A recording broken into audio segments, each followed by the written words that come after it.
Hello students, welcome to my channel. आज हम financial accounting का chapter accounting and introduction start करेंगे। So let's start. सबसे पहले हम अकाउंटिंग का मीनिंग देखेंगे। Accounting is an important activity of our economic life. Accounting हमारी इकोनॉमिक लाइफ की एक बहुत इंपॉर्टेंट एक्टिविटी है। इकोनॉमिक लाइफ का मतलब मनी से रिलेटेड अगर हम कोई भी ट्रांजेक्शन्स करते हैं तो उसे हम इकोनॉमिक एक्टिविटी कहते हैं, क्योंकि वो मनी से रिलेटेड होती है। इंडस्ट्रियलाइजेशन से पहले जब बिजनेस बहुत स्मॉल स्केल पर हुआ करते थे, तब अकाउंटिंग का स्कोप इतना ज़्यादा नहीं था, क्योंकि उस समय ट्रांजैक्शंस बहुत कम हुआ करती थी। और जब ट्रांजैक्शंस कम होती थी तो उसे रिमेंबर करना भी इजी हो जाता था और उसके रिलेटेड जो रिकॉर्ड्स बनते थे वो भी इजीली बन जाते थे। लेकिन जब मॉडर्नाइजेशन हुई तो बिजनेस लार्ज स्केल पर होने लगे, ट्रांजैक्शन भी बहुत ज़्यादा हो गई। लेकिन जब ट्रांजैक्शंस ज़्यादा होने लगी तो बिजनेस की ट्रांजैक्शंस का रिकॉर्ड करना डिफिकल्ट हो गया था, क्योंकि वो प्रॉपर वे से मेंटेन नहीं हुआ करते थे, क्योंकि उस टाइम पर अकाउंटिंग का स्कोप इतना ज़्यादा नहीं हुआ था। इसलिए मॉडर्नाइजेशन के बाद जब ट्रांजैक्शन ज़्यादा हुई तो धीरे धीरे जो अकाउंटिंग का स्कोप है वो भी टाइम टू टाइम इंक्रीज होता गया। अकाउंटिंग का एम है बिजनेस के ट्रांजैक्शंस को रिकॉर्ड करना, क्लासीफाई करना, समराइज करना और इंटरप्रेट करने के बाद उसका एक्यूरेट रिजल्ट निकालना। अकाउंटिंग जो है बुक कीपिंग के बाद स्टार्ट होता है, मीन्स जहाँ पर बुक कीपिंग खत्म होती है वहाँ पर अकाउंटिंग का प्रोसेस शुरू होता है। Next is book keeping. Book keeping दो वर्ड्स के कॉम्बिनेशन से बना है, बुक और कीपिंग। बुक का मतलब है बिजनेस की वो बुक्स जो हम ईयर टू ईयर मेंटेन करते हैं, और कीपिंग का मतलब है जो बिजनेस की बुक्स मेंटेन की जाती है उन्हें सिस्टमेटिक वे से जब मेंटेन करते हैं तो उसे कीपिंग कहते हैं। इनका कॉम्बाइन मीनिंग, जब हम बिजनेस की ट्रांजैक्शंस को सिस्टमेटिक वे से रिकॉर्ड करते हैं तो उसे बुक कीपिंग कहते हैं। Next is characteristics of book keeping. Book keeping के कैरेक्टरिस्टिक्स हैं systematic record, monetary terms, books of account and science and art. First is systematic record. Book keeping हम बिजनेस की ट्रांजैक्शन को सिस्टमेटिक वे से record करते हैं। Next is monetary terms. Book keeping में जो भी ट्रांजैक्शंस इंक्लूड होती हैं वो मनी रिलेटेड होनी चाहिए, नॉन मॉनेटरी ट्रांजैक्शन इसमें रिकॉर्ड नहीं होती। Next is books of account. Book keeping में हम proper books of account maintain करते हैं, जैसे जर्नल, लेजर और अदर सब्सिडरी बुक्स होती हैं। Science as well as art. Book keeping को साइंस और आर्ट दोनों कहा जाता है, क्योंकि इसमें सिस्टमेटिक वे से काम किया जाता है और बिजनेस के स्किल्स और प्रैक्टिसाइज यूज़ किए जाते हैं। Next is branches of accounting. Accounting के 3 ब्रांचेस हैं। First is financial accounting, cost accounting and management accounting. First is financial accounting. Financial accounting में हम बिजनेस की ट्रांजैक्शंस को रिकॉर्ड करते हैं, क्लासीफाई करते हैं और समराइज करते हैं किसी पर्टिकुलर टाइम ऑफ पीरियड के लिए। जनरली ये 1 ईयर का होता है। इसकी हेल्प से हमें बिजनेस के प्रॉफिट और लॉस का पता चलता है और बिजनेस की फाइनेंशियल पोजीशन के बारे में भी इंफॉर्मेशन मिलती है। Next is cost accounting. Cost accounting में हम कॉस्ट को क्लासीफाई करते हैं, मेजर करते हैं, रिकॉर्ड करते हैं और समराइज करते हैं, और उसके बाद हम रिजल्ट निकालते हैं कि हमारी कितनी कॉस्ट हुई है और उस कॉस्ट को हम कंट्रोल करने की कोशिश करते हैं। कॉस्ट को कंट्रोल करने के मेथड जैसे standard costing, marginal costing, opportunity cost analysis की हेल्प से हम कॉस्ट को कंट्रोल कर सकते हैं। Next is management accounting. Management accounting 2 word के कॉम्बिनेशन से बना है, मैनेजमेंट और अकाउंटिंग। मैनेजमेंट का मतलब जब हम बिजनेस के ऑब्जेक्टिव्स को मैनेजमेंट के फंक्शंस की हेल्प से अचीव करते हैं तब उसे मैनेजमेंट कहा जाता है। मैनेजमेंट के फंक्शन जैसे planning, organising, staffing, directing, controlling, जब इन सब फंक्शंस की हेल्प से हम बिजनेस के ऑब्जेक्टिव को कंट्रोल करने की कोशिश करते हैं तो उसे मैनेजमेंट कहते हैं। और अकाउंटिंग का मतलब जब हम बिजनेस की ट्रांजैक्शंस को सिस्टमेटिकली वे से रिकॉर्ड किया जाता है तो उसे अकाउंटिंग कहते हैं, जब हम सिस्टमेटिक वे से किसी चीज़ को रिकॉर्ड करते हैं। मैनेजमेंट अकाउंटिंग का मतलब जब अकाउंटिंग इन्फॉर्मेशन के रिपोर्ट्स और रिजल्ट्स जब मैनेजमेंट डिसीजन लेने के लिए यूज़ करती है तो उसे हम मैनेजमेंट अकाउंटिंग कहते हैं। Next is features of financial accounting. Financial accounting के features are recording, classifying, summarising, interpreting और communicating. First is recording. Business की ट्रांजैक्शंस को हम सिस्टमेटिकली वे से रिकॉर्ड करते हैं।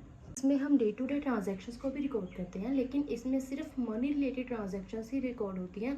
नॉन मॉनेटरी ट्रांजैक्शन इसमें रिकॉर्ड हम नहीं करते। नॉन मॉनेटरी ट्रांजैक्शन जैसे कोई कस्टम्स हो गए, बिलीव्स हो गए, किसी की सिंपथी होगी, ऐसी चीज़ों को हम इसमें रिकॉर्ड नहीं करते। इसमें प्रॉपर बुक्स ऑफ अकाउंट बनाए जाते हैं, जैसे जर्नल, लेजर और subsidiary books. Next is classifying. Transactions को रिकॉर्ड करने के बाद उन्हें क्लासीफाई करना ज़रूरी होता है। क्लासीफाई का मतलब है जब हम सेम नेचर की ट्रांजैक्शंस को एक ही ग्रुप में रखते हैं तो उसे क्लासीफाई कहते हैं। जैसे हम लेजर में डिफरेंट डिफरेंट अकाउंट बनाते हैं उसे हम क्लासीफाइंग कहते हैं, मीन्स अलग अलग नेचर की ट्रांजैक्शंस को अलग अलग ग्रुप में क्लासीफाई करना। Next is summarising. समराइजिंग का मतलब जो भी डेटा हमने रिकॉर्ड किया होता है ना उसे हमें जब शॉर्ट फॉर्म में लिखते हैं तो उसे समराइजिंग कहते हैं। समराइजिंग जैसे हम ट्रायल बैलेंस बनाते हैं उसमें हम सिर्फ रेलेवेंट इन्फॉर्मेशन ही लिखते हैं, नेक्स्ट इज़ इंटरप्रेटिंग। जब हम डेटा को समराइज़ कर लेते हैं, उसके बाद उसे जब प्रॉपर वे से एनालाइज करते हैं, उसमें से एक्यूरेट रिजल्ट निकालते हैं, तो उसे हम इंटरप्रेट कहते हैं। Next is communicating. जब हमने डेटा इंटरप्रेट कर लिया और उससे रिजल्ट निकाल लिया, तो उस डेटा को किसी को देना भी तो ज़रूरी होता है। तो जब हम उस डेटा को जिसको उसकी नीड होती है उसको हम ट्रांसफ़र करते हैं, तो उस प्रोसेस को हम कम्युनिकेटिंग कहते हैं। Next is objectives of financial accounting. Financial accounting के मेन दो ऑब्जेक्टिव हैं। First is primary objective, second is secondary objective. सबसे पहले हम प्राइमरी ऑब्जेक्टिव्स देखेंगे। First is record. Financial accounting में हम जो भी ट्रांजैक्शन है उनको सिस्टमेटिक वे से रिकॉर्ड करते हैं, ये हमने पहले भी पढ़ा था। Next is profit and loss. Financial accounting में हम प्रॉफिट और लॉस निकालते हैं किसकी हेल्प से? प्रॉफिट एंड लॉस अकाउंट की हेल्प से। Next is financial position. Financial accounting में हमें बिजनेस की फाइनेंशियल पोजीशन के बारे में पता चल जाता है, क्योंकि हम प्रॉफिट एंड लॉस अकाउंट बनाते हैं जिसकी हेल्प से हमें फाइनेंशियल पोजीशन का पता चलता है। नेक्स्ट है secondary objective. First is liquidity position. इसमें हम चेक करते हैं कि बिजनेस के पास कितनी कैश अवेलेबल है और कितनी नहीं, जिससे वो अपने जो शॉर्ट टर्म डेट्स हैं वो इमीडिएटली पे कर सके। एग्जाम्पल, जैसे कंपनी के पास बैंक बैलेंस अच्छा है और उसके पास कैश भी बहुत बढ़िया है, तो उसकी लिक्विडिटी कंडीशन जो है वो अच्छी होगी। अगर उसके पास कैश और बैंक बैलेंस इतना अच्छा अवेलेबल नहीं होगा, तो उसकी जो लिक्विडिटी कंडीशन है वो पुअर होगी। Next is tax return. जब हमने रिकॉर्ड अच्छे बनाए होंगे और बिल्कुल एक्यूरेट होंगे, तो हमें पता चल जाएगा कि हमें कितना टैक्स रिटर्न देनी है। इससे कोई प्रॉब्लम नहीं होगी टैक्स रिटर्न फाइल करने में। Next is control property. इसकी हेल्प से हम कोई भी, अगर हमारे पास बिजनेस में प्रॉपर्टी है, जैसे कोई एसेट्स हो गए, उसमें से मशीनरी फर्नीचर हो गया, इसका हम प्रॉपर वे से कंट्रोल कर सकते हैं। Next is budgeting. जब हमने प्रॉफिट और लॉस अकाउंट प्रॉपर बनाए होंगे, तो हमें पता होगा कि हमारा इस साल कितना प्रॉफिट हुआ है और कितना लॉस हुआ है, तो उसकी हेल्प से हम फ्यूचर के लिए बजट भी एस्टिमेट कर सकते हैं। Next is advantages of financial accounting. First is ascertainment of profit और लॉस। जब हम प्रॉपर रिकॉर्ड्स बनाए होंगे, प्रॉपर अकाउंट मेंटेन किए होंगे, प्रॉफिट और लॉस अकाउंट भी हम बनाएंगे, तो हमें प्रॉफिट और लॉस, हमारे बिजनेस में कितना प्रॉफिट हुआ और कितना लॉस हुआ, इसके बारे में हमें पता चल जाएगा। Next is ascertainment of financial position. Financial accounting में हम प्रॉफिट और लॉस अकाउंट बनाते हैं, जिससे हमें पता चलता है कि हमारे बिजनेस में प्रॉफिट हुआ है और लॉस हुआ है। उसी की हेल्प से हमें ये भी पता चलता है कि हमारी फाइनेंशियल पोजीशन अच्छी है या नहीं अच्छी है। Next is tax liability. हर एक बिजनेसमैन को कोई ना कोई टैक्स देना पड़ता है, जैसे इनकम टैक्स हो गया, एक्साइज टैक्स हो गया और सेल टैक्स हो गया।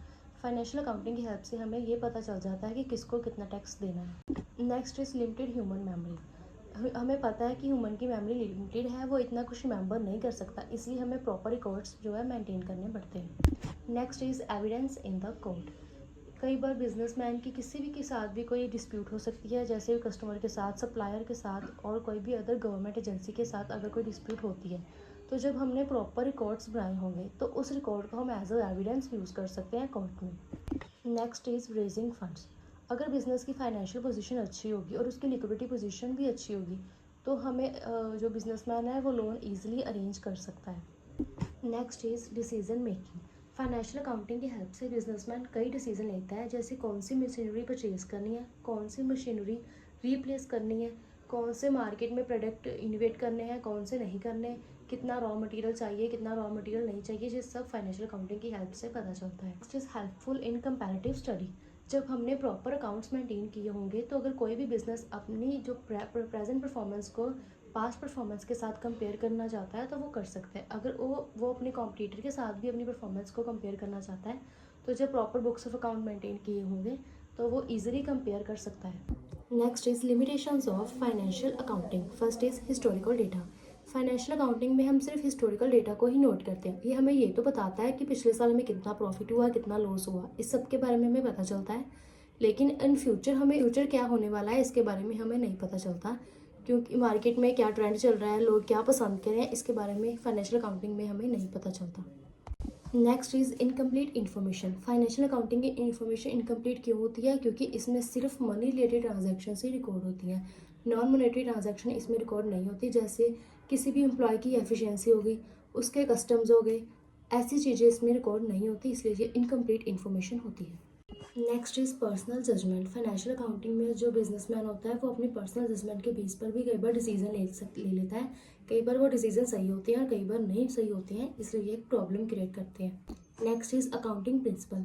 फाइनेंशियल अकाउंटिंग में अकाउंटिंग के बहुत सारे प्रिंसिपल्स जो हैं फॉलो किए जाते हैं, अकाउंटिंग कन्वेंशंस उसके कंसेप्ट्स फॉलो किए जाते हैं। कई बार ये कंसेप्ट्स और कन्वेंशंस किसी एक मेथड के लिए सुटेबल नहीं होते हैं, लेकिन उनकी रिजिडिटी के लिए हमें ये मेथड यूज़ करने पड़ते हैं जो आगे जाकर प्रॉब्लम क्रिएट करते हैं। Next is users of accounting information. Accounting information के मेन दो यूज़र्स हैं, इंटरनल यूज़र्स और एक्सटर्नल यूज़र्स। सबसे पहले करेंगे हम इंटरनल यूज़र्स। उसमें सबसे पहले है ओनर्स। सोल ट्रेडर्स में ओनर होते हैं प्रोप्राइटर्स, पार्टनरशिप में ओनर्स होते हैं पार्टनर, और कंपनी के ओनर्स होते हैं शेयर होल्डर। इन सबको अकाउंटिंग की इन्फॉर्मेशन चाहिए होती है क्योंकि इन्होंने अपने बिजनेस की ग्रोथ देखनी होती है कि उनके बिजनेस में कितनी ग्रोथ है और कितनी नहीं। Next is management. Management he responsible होती है बिजनेस की फाइनेंशियल पोजीशन के लिए और उसकी एफिशिएंसी के लिए। सो उनको ये बार बार देखना होता है कि बिजनेस एफिशिएंटली ग्रो कर रहा है या नहीं, तो ये फाइनेंशियल अकाउंटिंग की हेल्प से ही वो ये देखते हैं। Next is employees. Employees mainly interested होते हैं अपने प्रॉफिट के लिए, बोनस के लिए और बिजनेस में जो वर्किंग कंडीशन होती है उसमें इंटरेस्टेड होते हैं। इसीलिए वो बिजनेस की ग्रोथ में भी इंटरेस्ट रखते हैं क्योंकि अगर बिजनेस ग्रो करेगा तो उनका प्रॉफिट बढ़ेगा, उनका बोनस बढ़ेगा।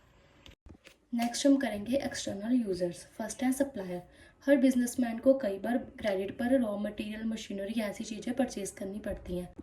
वो चीज़ें तभी क्रेडिट पर परचेज कर सकते हैं जब बिजनेस की लिक्विडिटी पोजीशन अच्छी होगी, और लिक्विडिटी पोजीशन के बारे में उन्हें तब भी पता चलेगा जब हम अकाउंटिंग इन्फॉर्मेशन प्रॉपर वे से प्रोवाइड करेंगे।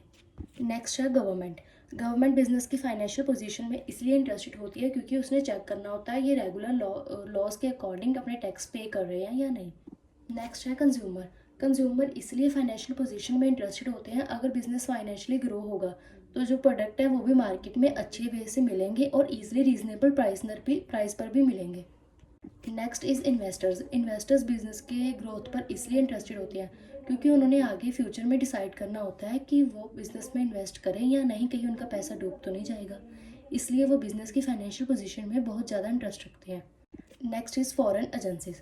फॉरेन एजेंसीज भी इसीलिए बिजनेस की ट्रांजैक्शन में इंटरेस्टेड होती हैं क्योंकि उन्होंने भी आगे देखना होता है कि वो इन्वेस्ट करें या ना करें, इंपोर्ट एक्सपोर्ट का काम करें या ना करें।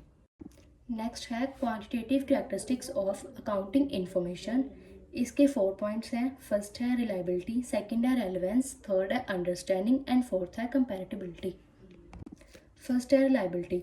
अकाउंटिंग इन्फॉर्मेशन हमेशा रिलायबल होनी चाहिए। अकाउंटिंग इन्फॉर्मेशन तभी रिलायबल होगी जब वो एरर्स और ओमिशन से फ्री होगी। मींस इसमें कोई भी एरर नहीं होना चाहिए, हर चीज़ एक्यूरेटली अच्छे तरीके से मेंटेन हुई होनी चाहिए। Next is relevance. Accounting information इतनी ओवरबर्डन नहीं होनी चाहिए, इसमें सिर्फ रेलेवेंट इन्फॉर्मेशन ही प्रोवाइड होनी चाहिए, कोई भी इरेलेवेंट इन्फॉर्मेशन इसमें नहीं होनी चाहिए जिससे कि आगे जाकर बिजनेस में ट्रांजेक्शन जो है कॉम्प्लेक्स हो जाए। Next is understanding. जो भी इंफॉर्मेशन हमें मिली है उसे हमें एक प्रॉपर वे में रिप्रेजेंट करना होगा जो कि इजीली अंडरस्टैंड हो जाए, जिसको उसकी नीड है वो इजीली इसे अंडरस्टैंड कर सके। Next is कंपैरेटिबिलिटी।